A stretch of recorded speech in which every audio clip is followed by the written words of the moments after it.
Иә, үйде 7 ағайынды едік. 3 қыз 4 ұл.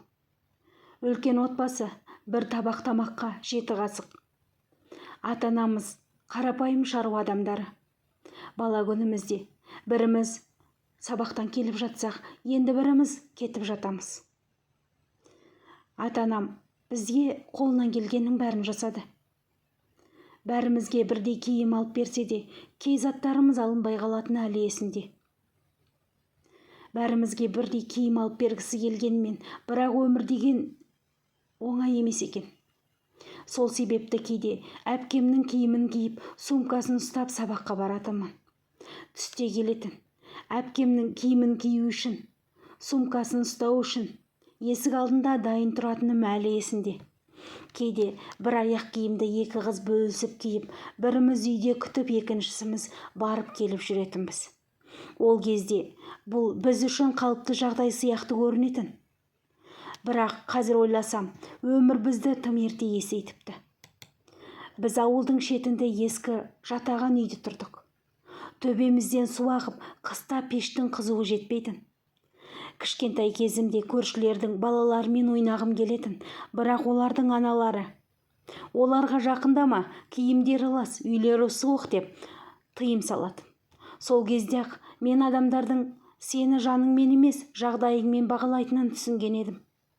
Мектепте де дәл солай. Тәпішке ескіріп, сөмкемнің сыдырмасы үнемі ашылып жүретін. Әр сабақ сайын артымдағы қыздардың күбір-сыбыры, мұғалімнің мені көзге ілмейтіні ішімді ауыртатын. Міне, мен солай оқуды бітірдім. Бірақ мен тырыстым. Оқудан қалмай, бәрінен жақсы оқуға ұмтылдым, армандадым. Журналист болғым келді. Сөзіммен әділетті айтам деп үлкен өмірге үмітпен қарадым. Бірақ ең ауыры адамның ішкі мінін жаншитын сәттер кейін басталды. Бір күні қалада жұмыс іздеп сұхбатқа бардым. Өзімді сенімді ұстауға тырыстым, бірақ киімім ескі екенін көзқарастарынан ақ сездім. Қай жақтан келдіңіз деді адам ресурстары бөлімінің басшысы. Аягөз жақтағы ауылдан. Ауылдан екенсіз ғой деді де бетіме қарамай, қағаздарды сылдыр еткізіп, біз кейін хабарласамыз деді. Ол ешқашан хабарласқан жоқ. Мен сияқты қаншама қыз келіншек сол кейін деген үмітпен күн кешіп жүрді. Кейін досымның туған күніне бардым. Қасында тұрған құрбысы мені басымнан аяғыма дейін қарап, қай бренд киіп жүрсің? Мына пальто былтырғы шығар деді. Қыздар жымиды. Мен үнсіз тұра бердім. Ол сәт мен үшін бір көйлекке бола емес, адам баласының бір-біріне осынша менсінбей қарайтынына ішім күйді. Кедей болу қылмыс емес, бірақ мені кедейлігім үшін емес, адам ретінде көрмегендері үшін ішім қанжылайтын. Әркімге ренжитінмін. Өмірдің ауыртпалығы мені ерте есейтті. Қалаға келген соң жатар орын, тамақ, оқу бәрі өз мойнымда. Күніне 3 жұмыс істедім. Таңертеңгіден жуып, түсте оқуға барып келем, ал кешке кафенің ыдысын жуып жүрдім. Кейде кешкі сағат 11-де бөлмеме әрең жетіп, қалтырап отырып тамақ ішетінмін. Сол да бір бақыт еді мен үшін, өз күшіммен тауып ішкен ас. Киімімді де солай жинадым. Жаңа куртка, жақсы аяқ киім сатып алу үшін айлап ақша жинадым. Арасында ауылдағы ата-анама, бауырларыма ақша салып жіберетінмін. Кейде азық-түлік алып, автобуспен арқалап апарып беретінмін. Қуаныштары менің жетістігім. Жаныммен сүйіп істедім. Мен сол кезде-ақ бір нәрсеге бексендім. Ешкімнің мейіріміне қарамау керек. Өз күшің сенің нағыз тірегің. Ал әпкем болса, біз екеуміз бірдей қатар мектепті бітірдік, оқуға түстік. Ол менен бұрын оқуға түсті. Арманы көп еді. Адам болам деп жүргенде ауылдың бір жігіті оны алып қашты. Көз жасын көрсетпеді, көнді. Ауылдың әдеті ғой. Барған жері орта шаруа, жұпыны ғана отбасы. Бірақ олар да менсінбейтін. Әпкемнің біліміне, ішкі арманға қарап, үй тірлігіне қарап бағалайтын. Келін болған соң, оқу қайда, кітап қайда деген сөздерімен арманын тұншықтырды.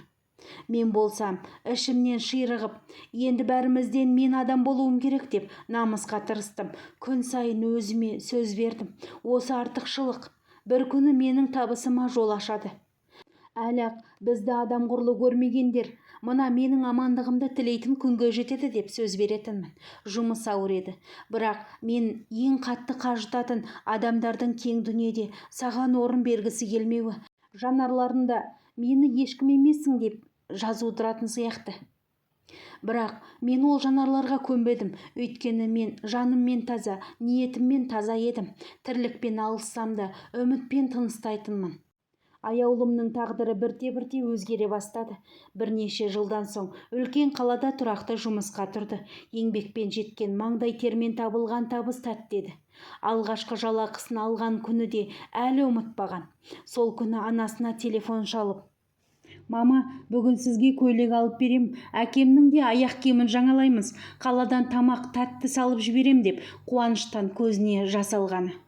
Ата-анасы да қуанып қалды. Аяулымның арқасында үйге дүние кіре бастады. Қабырғасы сыз тартқан ескі үйге жылу кірді. Ең кіші бауырлары да мектеп бітіріп қалаға оқуға түсті. Бірі мұғалім, бірі есепші атанып, аяулым бәрін жұмысқа тұрғызды. Ол үшін бұл ең үлкен жеңіс болатын. Бірақ ауыл өз болмысынан жаңылмайтын мекен ғой. Аяулым алға озып үйіне жарық кіргізген сайын біреулердің жүрегіне қара көлеңке түсе берді. Осы қыз ақшаны қайдан тауып жүр екен? Мынау бекер емес. Мынау қалада не істеп жүр? Бұзылып кеткен ғой, деді. Деген сыбыстар тарай бастады. Бірде туыс әпкесі келіп: «Сен тым тез көтеріліп кеттің ғой.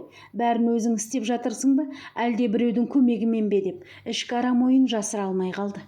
Аяулым күліп: «Туыс деген осы екен ғой. Жоқ болса бере алмайды, бар болса көре алмайды» деген сөзбен аузын жапқан еді.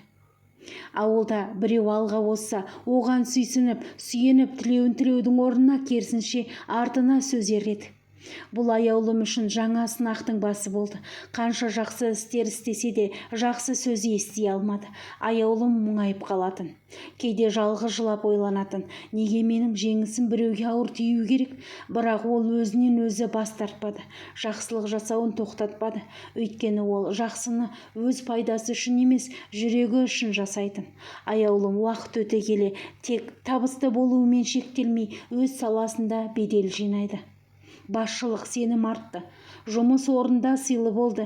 Тіпті өзі секілді қарапайым ауылдан шыққан жастарға көмектесіп жүрді. Бірақ дәл осы кезде өмір оған қайта соққы берді.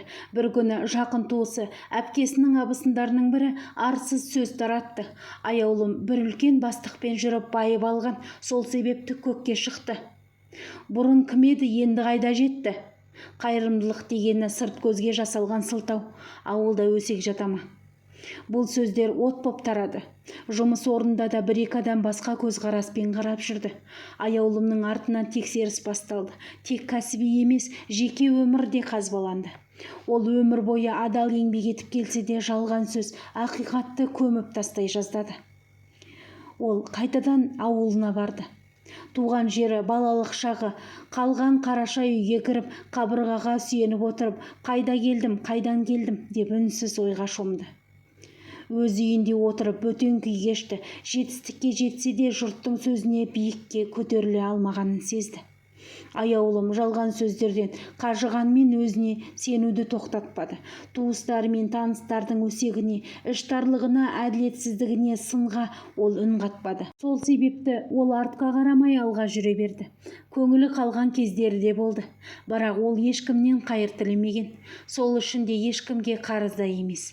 Күндердің күнінде ол көптен күткен армандаған үлкен істі атқарды. Ауылдағы қарапайым ғана үйде тұрып жатқан әке-шешесін қалаға көшіріп алып келді. Оларға қала сыртынан жасыл ауласы бар жер үй алып берді. Анасы ауладағы гүлдерді суарып жүргенде, әкесі аулада шай ішіп отырған сәтті көріп, аяулым көзіне жас алды. «Оның бәріне сен жеттің қызым», деді анасы. «Сені кедей деп көргендер енді саған тең келе алмайды». Аяулым сол сәтте түсінді. Бұл өмірде ақша емес, жүректегі ниет пен еңбек жеңеді.